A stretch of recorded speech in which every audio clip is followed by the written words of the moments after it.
여러분, 굿모닝 행정학 진행하는 여러분의 영디 최영희입니다. 자, 부트캠프 벌써 6일차, 저희 일주일의 수업 전체를 마무리하는 날이 되었습니다. 우리 오늘은 금요일이고요. 오늘 이따가 오전에 수업이 있죠. 그 수업 때 했었던 내용은 또 일주일 있다가 금요일 아침에 전체적인 내용들을 정리하려고 합니다. 사실 오늘 금요일 아침에 진행하는 내용들은 빈칸 채우기 진행을 하려고 했는데 이 부트캠프 일정상 빈칸 채우기는 여러분 이후에 공개가 되더라고요. 그래서 여러분들에게 배부해드린 이 저희 이회독 자료 전체를 한번 쭉 훑어보는 과정으로 7일, 6일차죠. 6일차. 우리 7일에 원래는 들어가는 내용인데 요거 전체를 마무리한다라고 생각하시면 될 것 같습니다. 우리 1주차 동안 진행했었던 내용들을 아주 짧고 굵게 한번 살펴보도록 합시다. 자, 1주차의 첫 번째 수업에선 제가 1장의 행정의 의의부터 시작해서 공공부문 본래 민간화까지 나가려고 했었습니다. 근데 OT를 좀 길게 해서 진도가 좀 더뎌졌죠. 정부 실패 이전에 시장 실패, 정부 규제까지 했었어요. 그래서 시장 실패, 그다음 정부 규제까지 이야기를 했더니 네, 문제가 57번까지만 들어가게 되었죠. 이후에는 진도표가 다 내용이 맞은데 맨 처음에 드렸던 진도표와 첫 주차 수업이 조금 차이가 있어서요. 제가 진도표를 수정해서 올렸으니까 여러분들은 참고해 주시면 되고요. 1일차 수업에서는 행정의 의의부터 시장 실패, 정부 규제까지 내용들을 진행했습니다. 그래서 뭐 행정의 의의도 너무 중요했지만 제가 강조했던 건 행정의 성격, 경합성이란 특성과 배제성이란 특성으로 재화들을 구분해 봅니다. 우리가 일반적으로 이야기하는 요 공공재 컬렉티브 굿즈라고 이야기를 하죠. 요 재화는 집합적인 소비가 가능했고요. 경합도 안 하고 배제도 안 해. 그래서 시장에서 생산이 안 되기 때문에 정부가 생산해야 한다고 했고 우리가 일반적으로 보는 공공재가 바로 얘죠. 하지만 공공재가 아니더라도 요금제 자연스럽게 독점될 수 있기 때문에 정부가 개입을 한다라고 이야기를 했고 공유제 공유제가 고갈되는 비극에 대해서 문제를 통해 굉장히 여러 번 내용을 설명을 했었습니다. 요것 때문에 정부가 개입을 한다라고 이야기했고요. 그리고 우리가 일반적으로 이야기하는 프라이빗 굿즈 역시 시장을 통해 거래가 되는 재화이기는 하지만 사회적 약자를 위한 필수적 개입이 정부에게 필요하다. 그래서 우리가 가치제에 대한 이야기까지 진행했던 거 아마 기억하실 거예요. 그래서 맨 첫 번째 행정의 성격, 요게 좀 주제가 많이 나오고요. 그 다음 두 번째, 1주차의 1일차 수업에서 가장 강조했던 건 바로 이 행정과 정치와의 관계입니다. 행정과 정치, 보통 입법부랑 행정부가 하는 일이라고 얘기를 하는데 행정은 행정부가, 그 다음 우리가 얘기하는 정치는 입법부가. 근데 정치행정 1원이나 2원은 단순히 입법부랑 행정부가 친하다, 친하지 않다의 개념이 아니라 정치적인 가치 판단, 의사결정을 행정이 해야 하느냐 말아야 하느냐의 문제로 귀결이 된다고 얘기를 했고요. 정치와 행정이 이원화된다라는 건 행정이 정치적 판단을 하지 말아라. 가치 판단을 최대한 줄이고 정치적인 성격을 배제하고 정책, 다시 얘기해서 사실을 집행하는 것을 위주로 행정을 해야 한다. 그래서 윌슨이 주장했었던 내용이고 1880년대 역관주의의 폐단을 극복하는 과정에서 등장했다라고 말씀을 드렸습니다. 그렇지만 1930년대 경제 대공황이 터지고 그 이후에 뉴딜 정책이 시작이 되면서 행정부의 역할이 커지죠. 행정부는 반드시 가치 판단을 해야만 하고 정치적 성격이 나타난다. 정치적 성격을 인정해야 한다. 정책을 단순히 집행하는 역할뿐만 아니라 결정하는 역할들도 해야 한다. 대표적인 학자 기억하시죠? 정치행정 이원론 학자는 위라에는 귤이 굿이었습니다. 정치행정 이론론 학자는 디모게는 애플이 세일이었어요. 오케이? 그래서 이렇게 해서 정치와 행정의 관계, 학자 이름까지 꼼꼼하게 좀 봐주시고요. 자, 그 다음으로 들어갑니다. 자, 그 다음 정말 짧고 굵게 본다고 했잖아요. 우리가 봐야 하는 행정과 환경. 행정이 체제적 성격을 가지고 있기 때문에 주변의 환경적인 맥락에 영향을 받는다라고 했고요. 그중에 사회적 자본. 구성원들이 가지고 있는 신뢰, 협력으로 만들어지는 네트워크, 자발적이고 적극적으로 참여하려고 하는 사회의 조건이나 특성들을 우리가 사회적 자본이라고 얘기를 했죠. 자발적인 네트워크고요. 무조건적인 봉사, 이타주의에 기반을 두고 있지 않다고 했습니다. 호혜주의의 성격 가지고 있고요. 거래 비용을 감소시키는 성질이 나타납니다. 형성도 불투명하고 측정도 곤란하기 때문에 애매하지만 이게 만들어지면 어쨌든 경제 발전의 원동력이 될 수가 있다. 뭐 이런 얘기들을 정리를 했고요. 사회적 자본에 대한 개념은 그래도 2년에 한 번 꼴로는 문제가 기출되는 영역이기 때문에 제가 눈여겨서 봐주시라고 말씀을 드렸습니다. 자, 그 다음 시장 실패로 넘어갔죠. 아시겠지만 시장 실패는 크게 5가지를 설명을 합니다. 공공재가 시장에서 생산되지 않는 것, 외부 효과. 외부 효과도 사실은 긍정적인 외부 효과와 부정적인 외부 효과로 나뉘어지고요. 자연스러운 독점, 과점과 같은 불안정 경쟁, 그다음 정부의 비대칭성으로 인한 도덕적 해이나 역선택 이런 것들이 다 시장 실패의 원인들이었고요. 이에 대한 대응책이 제가 중요하다라고 얘기했었죠. 공공재의 존재는 정부의 공적인 건급. 외부 효과의 경우 긍정적인 경우엔 보조금의 지급, 부정적인 경우에는 정부 규제이기 때문에 두 개가 이렇게 하나의 표에 들어가 있지만 사실은 분리해서 긍정적 외부 효과가 부정적 외부 효과를 나누셔야 합니다. 자연 독점은 정부가 공급을 하거나 아니면 정부가 규제하거나 불안정 경쟁은 여기 조심하라고 했습니다. 공적으로 공급하지 않습니다. 과점이 발생한다고 해서 정부가 이걸 독점으로 만들지는 않습니다. 정부 규제는 될 수 있고요. 정보의 격차로 인해서 발생하는 문제는 정보를 오픈하는 기업에게 보조금을 지급하거나 정보를 오픈하지 않는 기업을 규제하는 그런 성격이 나타나게 된다. 이렇게 봤죠. 자, 그 다음 1-5 정보 규제의 유형들 보도록 하겠습니다. 제가 경제적 규제가 딱 나오면 경제적 규제는 영역별 규제니까 사회적 규제랑 대칭을 이루겠구나. 이렇게 나올 수 있어야 한다고 했습니다. 가장 중요하게 언급되는 건 바로 요 영역별 규제에 해당하는 경제적 규제와 사회적 규제. 특히 경제적 규제에 지대 추구와 포획과 같은 정치 현상이 발생하는 건 너무너무 중요했는데 그것뿐만 아니라 명령 지시적인 규제, 그다음 시장 유인적인 규제. 경쟁적 규제와 보호적 규제, 리플레어 프랭클린이 설명했던 내용인데 이건 제가 영역별 규제랑 같이 연결시켜서 가시라고 말씀을 드렸고요. 그다음 규제 주체에 따라 누가 규제하느냐, 직접 규제, 공동 규제, 자율 규제. 규제의 대상에 따라서 수단 규제, 관리 규제, 성과 규제. 규제의 개입 범위에 따라서 포지티브 규제와 네거티브 규제. 밑에 있는 세 개는 어느 쪽으로 갈 때 규제의 자율성이 커지는지만 봐주시면 된다고 했습니다. 직접 규제, 공동 규제, 자율 규제로 갈 때. 수단, 관리, 성과 규제라고 할 때 포지티브, 네거티브로 갈 때 자율성이 좀 더 커진다. 이건 다들 알고 계시죠? 그래서 요거에 관련된 내용들로 제가 빈칸을 또 잘 만들었으니까 빈칸 채우기도 열심히 해주셔야 합니다. 자, 그 다음 윌슨으로 넘어갈까요? 윌슨의 규제 정치 모형은 뭐니 뭐니 해도 규제의 편의, 규제로 인해서 발생하게 되는 이득이죠. 그래서 찬성하는 로비가 발생한다고 얘기했고요. 규제로 인한 비용입니다. 당연히 반대하는 로비가 발생을 하겠죠. 자, 소수에게 집중되었을 때에는 격렬한 반응을 보인다고 얘기했고요. 다수에게 분산되었을 때에는 좀 소극적인 반응을 보인다고 얘기했죠. 그래서 양쪽 모두 다 격렬한 찬성과 반대가 이익 집단 정치. 양쪽 모두 다 소극적인 찬성과 반대가 대중정치.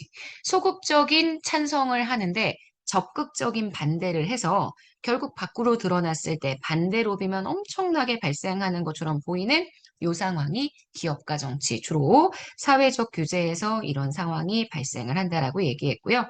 오히려 규제의 비용은 분산되지만 편익이 너무 소수에게 집중되기 때문에 찬성하는 로비가 확실하게 나타날 수 있는 것, 이게 우리가 얘기하는 고객 정치였습니다. 그래서 클라이언트의 정치라는 거 제가 영어적 표현도 꼭 보시라고 이야기를 했죠.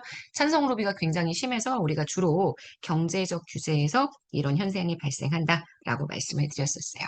자, 이런 규제에 대한 영향 분석, 규제의 영향을 미리 분석하는 거고요. 제가 이 규제 영향 분석은 현재 존재하는 현존 규제에 대해서 진행이 되는 게 아니라 앞으로 규제를 강화하고자 할 때 신설되거나 강화되는 규제에 대해서 규제의 편익보다는 규제의 비용, 규제로 인해서 발생하게 되는 피해가 무엇인지를 분석하는 쪽에 조금 더 포커스를 둬야 한다라고 얘기를 했습니다. 그래서 규제 비용에 대한 규제 당국의 관심, 정부의 책임성을 제고하기 위한 목적이고 객관적 과학적인 방법으로 분석을 하지만 정치적 이해관계 조정 역시 들어가게 된다. 이런 얘기들을 진행을 했었죠. 자, 여기까지의 내용들이 우리 1일차 수업에서 진행을 했었던 내용이었습니다. 정보 실패와 공공 부분에 민감하는 바로 2일차 수업에 들어갔던 내용이고요. 하지만 처음에 올라갔던 자료가 이렇게 올라가서요. 제가 1-8과 1-9로 했던 내용들을 정리했습니다. 여기서부터는 2일차 수업이 시작이 됩니다. 자, 정보 실패는 아시겠지만 사적인 목표의 설정, X의 비효율, 파생적인 외부 효과, 권력의 편제, 그리고 비용과 편익이 괴리되는 현상까지 총 5가지입니다. 지금 여기 표에 이 내용이 들어가 있지 않은 건 대응하는 방법 위주로 내용들을 제가 정리를 했는데 비용과 편익의 괴리는 대응하는 방법이 마땅치 않기 때문에 제가 이 부분에 대해서는 따로 표를 만들지 않았고요. 대응하는 방법은 간단하게 한번 읽어봐 주시면 됩니다. 사실 정부 실패는 정부 실패의 원인이 너무 중요하죠. 사적 목표의 설정, 리스크앤의 관료 예산 극대화 가설과 같이 가고요. X의 비율은 발생하는 원인이 독점으로 인해 경쟁이 부재하고 있다라는 지점 때문이다라는 거 알고 계실 거고요. 파생적 외부 효과나 권력의 편제, 비용 편익의 괴리 내용 다 알고 있을 거예요.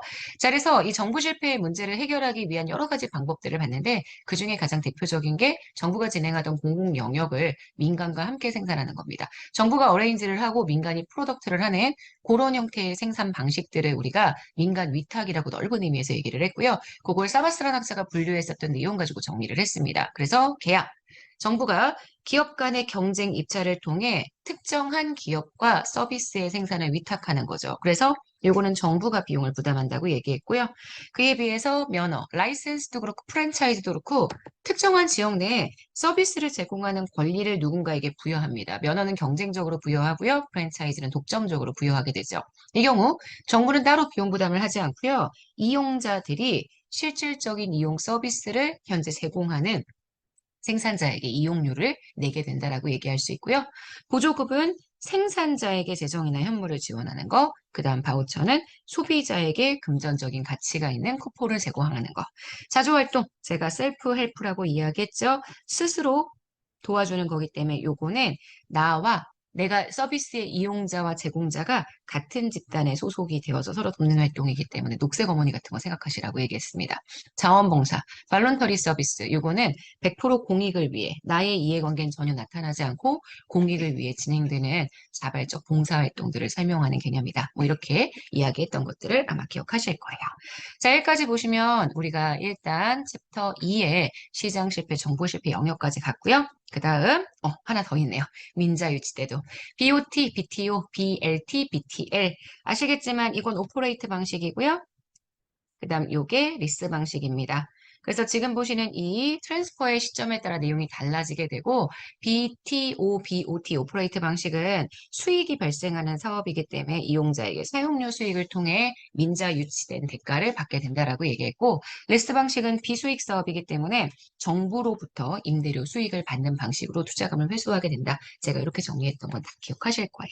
자, 그 다음 갈까요? 행정 가치에 대한 내용들 58번 문제부터 시작을 합니다. 58번이 아니라 78번 내용이겠네요. 자, 행정의 본질적 가치, 공익의 실체설과 과정설. 제가 요거는 사익의 합으로 볼 것이냐 아니면 사익의 합보다 더 큰 무언가를 별도로 볼 것이냐의 내용으로 정리를 하시라고 얘기했습니다. 실체설은 사익 플러스 사익 이퀄 공익이 될 수 없다. 이렇게 보기도 하고요. 아니면 이렇게 보기도 한다 그랬죠. 사익의 합보다 공익이 훨씬 크다. 하지만 그에 비해서 과정설은 사익 플러스 사익을 합니다. 요거와 공익의 크기를 동일하게 볼 수 있다. 이렇게 정리할 수 있다고 얘기를 했고요. 자, 그 다음 정의. 롤스의 정의론의 가장 핵심 개념은 일단 무지의 배, 원초적 자연 상태. 현명한 인간이, 합리적인 인간이 원초적 자연 상태에서 무지의 베일에 둘러싸여져 있으면 가장 합리적으로 요구하는 것들을 구현하기 위한 개혁들을 진행할 수 있다라고 얘기했는데 그 개혁의 결과가 바로 정의라고 얘기했습니다. 그래서 첫 번째 원리가 가장 만만한 원리부터 시작을 한다고 얘기했어요. 기본적 자연의 평등 원리가 먼저, 그 다음 차등 조정의 원리가 두 번째 원리죠. 차등 조정도 기회균등의 원리가 첫 번째, 차등의 원리가 두 번째. 이 차등의 원리를 만드는 데 가장 중요한 원리는 최소 극대화의 원리. 그래서 원리의 순서들이 무엇인지 그리고 여기에 적용이 되는 이 무지의 베일이나 최소 극대화의 원리 잘 이해하고 있는지 문제가 많이 물어보는 거 알고 계시죠? 자, 행정의 본질적 가치에선 주로 공익과 정의 두 가지가 나온다고 말씀을 드렸습니다. 수단적 가치는 시기적 흐름이랑 같이 가시라고 얘기했죠? 근대 입법국가의 합법성. 그 다음 근대 입법국가 후반기에 정치와 행정 이원론 등장했었을 때에는 능률성, 기계적 능률성과 사회적 능률성으로 구분이 되고요. 사회적 능률성에 영향을 받았던 민주성, 그리고 사이먼이 설명했었던 합리성, 그 다음 발전행정론 시기에 발달하게 됐었던 효과성, 특히 효과성은 퀸과 로고그의 경쟁가치 모형, 요거는 외워주셔야 한다고 얘기를 했습니다. 요거 가지고 얘기할 수 있고요. 그 다음 과외성, 행정에 있어서 중첩이나 여분, 동등 잠재력 등을 통해서 반복시키거나 중첩시키는 그런 행정의 안정성 추구하기 위한 가치들까지 봤었던 거 기억하실 거예요. 자, 여기까지 해서 행정 가치들을 정리하면 그 다음은 행정학 성립과 발달, 미국의 초기 행정 성립에 대한 이야기 했었죠. 해, 제, 매, 책, 연자, 다민, 오케이? 그래서 해밀턴, 제퍼슨, 메디슨, 잭슨. 그래서 여기까지는 공화당 대통령들, 여기서 민주당 대통령 등장하게 됐고요. 잭슨 민주주의 이후에 역관주의 등장하게 됐다는 것도 잘 아셔야 합니다. 요거 자체가 행정학이라고 얘기할 수는 없지만 미국 행정 초기 성립이고 역관주의를 이해를 해주셔야지만 그 위에 윌슨의 행정개혁 운동을 이해하실 수가 있기 때문에 미국 행정학의 초기 체계들을 잘 잡으실 수가 있습니다. 자, 그래서 행정학 성립과 발달 정리했고요. 그 다음 넘어가시면 우리 과학적 관리론, 인간관계론, 시기적으로는 1800년대 후반에서 1900년대 초반, 그리고 인간관계론은 1930년대부터 나타났었던 개념이다. 보시면 되고요. 둘 다 경영학 개념들입니다. 경영학적 이론들이 행정학에 도입되었죠. 과학적 관리론의 기계적 능률성, 인간관계론의 사회적 능률성 잘 봐주셔야 하고요. 행정학이 실질적인 학문으로서의 기능을 가질 수 있었던 건 바로 1940년대 사이먼의 출현과 함께 등장했었던 행태주의입니다. 인간 밖으로 보여지는 behavior, 행태라는 것의 규칙성, 상과성, 인과성을 실증적 방법으로, 논리실증주의의 방법으로 입증할 수 있다. 행정의 과학적 연구가 가능하다라고 얘기했죠. 인간 합리성 제한적으로 묻고요. 하나하나의 개별 행동들을 관찰하면 그걸 통해 이론을 도출할 수 있다고 봤기 때문에 방법론적 개체주의. 정치환경의 새 이원이라고 얘기했죠. 왜? 연구하는 방법에 있어서는 가치를 배제하고 사실 위주의 연구를 해야 한다라고 봤었기 때문에 가치 중립적인 연구라는 거 꼭 기억해 주셔야 합니다.